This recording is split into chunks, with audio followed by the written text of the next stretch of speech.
এখন কেন জানি আগের মতো আর ফ্রি ফায়ার খেলতে মন চায় না।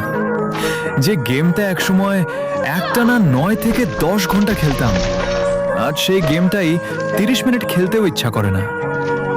সমস্যাটা গেমের না, সমস্যাটা সময়ের। আগে ছিল স্কোয়াড, ছিল ফ্রেন্ড লিস্টে অনলাইন থাকা বন্ধু, ছিল গিল্ডের আড্ডা, আর ছিল একসাথে বুয়া পাওয়ার আনন্দ। এখন ফ্রেন্ড লিস্টটা প্রায় ফাঁকা, অনেকেই অফলাইন, অনেকেই গেমটাই ছেড়ে দিয়েছে। হয়তো গেম বদলেছে, হয়তো আমরাও বদলে গেছি, কিন্তু একটা জিনিস বদলায়নি, ওল্ড ফ্রি ফায়ারের স্মৃতিগুলো। আজও লবিতে ঢুকলেই পুরনো দিনগুলোর কথা মনে পড়ে যায়।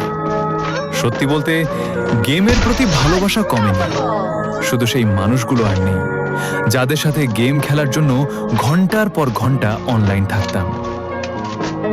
ওল্ড প্লেয়াররা, তোমাদেরও কি এখন আর আগের মতো গেম খেলতে মন চায় না?